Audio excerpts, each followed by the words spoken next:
नमस्कार, आप देख रहे हैं आरडी न्यूज़। मैं हूं योगेश चक्रवर्ती। बिहार में एनडीए के सहयोगी दलों के बीच सीटों के बंटवारे हो जाने के बाद आज उम्मीदवारों के नामों का ऐलान होना है। हम आपको बता दें कि एनडीए में ज़्यादातर पुराने चेहरे ही होंगे, कुछ नए चेहरे होंगे। बीजेपी में 2 से 3, जेडीयू में 2 से 3 और 2 नए चेहरे एलजेपी में भी होंगे। तो ये स्वरूप है एनडीए का। हम आपको बताते चलें कि हमसे जीतन राम मांझी उम्मीदवार होंगे, वहीं एलजेपी से इस बार जमुई से शांभवी चौधरी चुनाव लड़ेंगी, जो मंत्री अशोक चौधरी की बेटी हैं। इसके अलावा उपेंद्र कुशवाहा काराकाट से उम्मीदवार होंगे। तो इस तरह से कुछ नामों का बदलाव हुआ है, सीटों का बदलाव हुआ है। इसके अलावा तमाम सीटें पर पुराने चेहरे ही दिखेंगे। कौन होंगे ये चेहरे, आइए हम आपको विस्तार से बताते हैं और समझाते हैं कि क्यों जेडीयू, बीजेपी और एलजेपी, या यूं कहें कि एनडीए के सहयोगी दल पुराने चेहरे को रिपीट कर रहे हैं। दरअसल पुराने चेहरे पर जो है एनडीए के सहयोगी दल इसलिए भरोसा कर रहे हैं क्योंकि चुनावों का ऐलान हो चुका है। ऐसे में अब बहुत कम जो है वक्त बचे हैं, मतदाताओं में किसी तरह का कन्फ्यूजन नहीं हो, इसीलिए पुराने चेहरे को जो है दोहराया जा रहा है। हम आपको बता दें कि जो पुराने चेहरे होंगे, नए चेहरे होंगे, उनका पूरा ब्यौरा हम आपको बता रहे हैं। जान लीजिए और देख लीजिए एनडीए के उम्मीदवारों का पूरा लिस्ट। तो लोकसभा चुनाव में एनडीए की ओर से जिन उम्मीदवारों के नाम फाइनल हुए हैं, उनमें बीजेपी से पश्चिम चंपारण सीट से डॉक्टर संजय जायसवाल, वहीं पूर्वी चंपारण से राधा मोहन सिंह का नाम बताया जा रहा है, जबकि मधुबनी से अशोक कुमार यादव और अररिया से प्रदीप कुमार सिंह उम्मीदवार होंगे। वहीं दरभंगा से गोपाल जी ठाकुर उम्मीदवार होंगे। मुजफ्फरपुर से अजय निषाद उम्मीदवार होंगे। वहीं महाराजगंज से जनार्दन सिंह सिग्रीवाल, जबकि सारण से राजीव प्रताप रूढ़ी पर एक बार फिर बीजेपी ने भरोसा जताया है। उजियारपुर से नित्यानंद राय, बेगूसराय से गिरिराज सिंह, पटना साहिब से रविशंकर प्रसाद और ऋतुराज सिंह उम्मीदवार हो सकते हैं।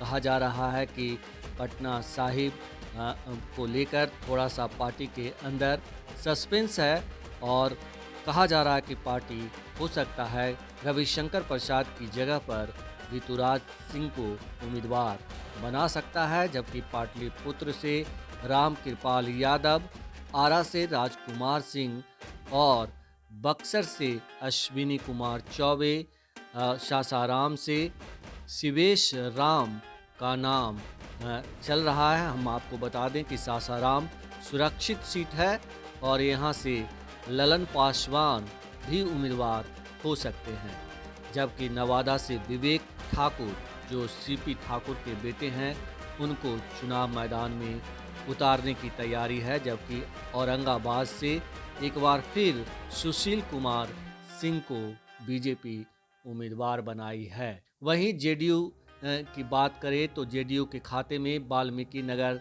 सीट गई है और यहां से सुनील कुमार महतो उम्मीदवार होंगे।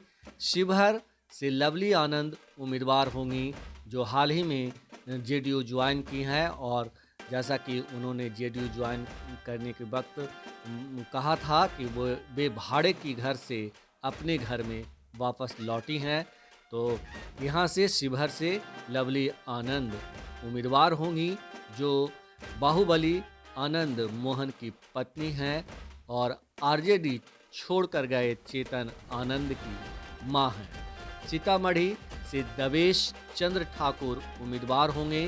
देवेश चंद्र ठाकुर, हम आपको बता दें कि बिहार विधान परिषद के अध्यक्ष भी हैं और इसके अलावा झंझारपुर से रामप्रीत मंडल, सुपौल से दिलेश्वर कामत, किशनगंज से मास्टर मुजाहिद आलम कटिहार से दुलालचंद गोस्वामी, पूर्णिया से संतोष कुमार कुशवाहा, मधेपुरा से दिनेश चंद्र यादव उम्मीदवार होंगे, जबकि गोपालगंज से डॉक्टर आलोक कुमार सुमन प्रत्याशी होंगे। वहीं सिवान से राम सेवक सिंह और रमेश कुशवाहा उम्मीदवार हो सकते हैं।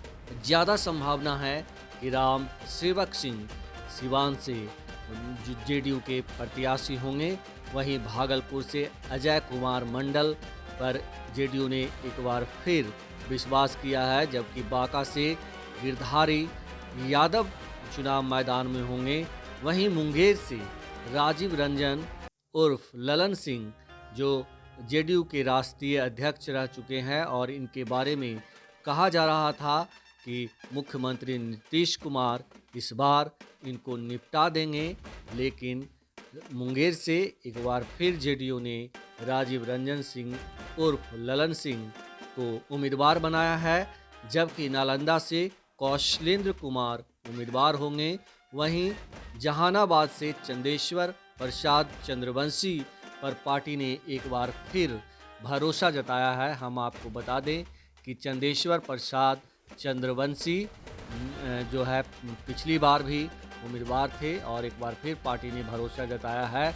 बात करें लोजपा की, तो इस बार लोजपा आर के सुप्रीमो चिराग पासवान हाजीपुर सुरक्षित से उम्मीदवार होंगे और जमुई सीट उन्होंने छोड़ दी है। हम आपको बता दें कि जमुई सुरक्षित सीट से शांभवी चौधरी उम्मीदवार होंगी, जो जेडीयू नेता और मंत्री अशोक चौधरी की बेटी हैं और कुणाल किशोर की बहू हैं। तो उन्हें जो है उम्मीदवार बनाया गया है जमुई सुरक्षित सीट से। शांभवी चौधरी को यहाँ से चुनाव मैदान में उतारना थोड़ा सा आश्चर्यचकित करता है और कहीं ना कहीं इस बात का प्रभाव दिखता है कि एलजेपीआर को यानी चिराग पासवान को जो है जेडीयू और बीजेपी अपने क्लच में रखने के लिए एक तरह से अपना उम्मीदवार यहाँ दिया है। और उसी तरह से समस्तीपुर से अरुण भारती या संजय पासवान को चुनाव मैदान में उतारा जा सकता है। ज़्यादा संभावना है कि अरुण भारती यहाँ से उम्मीदवार होंगे, जबकि वैशाली से बीना सिंह उम्मीदवार होंगी। जबकि खगड़िया की बात करें तो यहाँ से महबूब अली कैसर एक बार फिर चुनाव मैदान में होंगे। बात करें हम पार्टी की, तो हम पार्टी से को सिर्फ एक सीट मिली है एनडीए गठबंधन में और वो सीट है गया और जीतन राम मांझी यहाँ से उम्मीदवार होंगे। पहले ये कहा जा रहा था कि मांझी अपने बेटे संतोष सुमन को मैदान में उतारेंगे, लेकिन जैसा कि आप जानते हैं कि संतोष सुमन एमएलसी बन गए हैं और मंत्री भी बन गए हैं और इस बार उन्हें 3 मलाईदार मंत्रालय दिया गया है। ऐसे में इसे छोड़कर वो कोई रिस्क नहीं लेना चाहते। बात करें काराकाट लोकसभा संसदीय क्षेत्र की, तो यहाँ से उपेंद्र कुशवाहा उम्मीदवार होंगे। एनडीए के उम्मीदवारों की घोषणा आज ही हो सकती है। ऐसा माना जा रहा है कि 1-2 सीटों को छोड़कर ज़्यादातर सीटों पर पुराने चेहरे ही होंगे।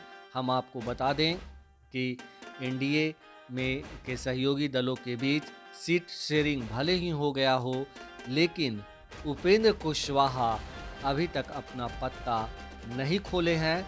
वो मौन साधे हुए हैं, वो भवन में चले गए हैं। अब देखना होगा कि आगे क्या कुछ होता है। तो एनडीए गठबंधन में सीटों के बंटवारे के बाद आज उम्मीदवारों की घोषणा होना है और ये इसके साथ ही ये तय हो जाएगा कि कौन कहां से चुनाव लड़ने वाला है।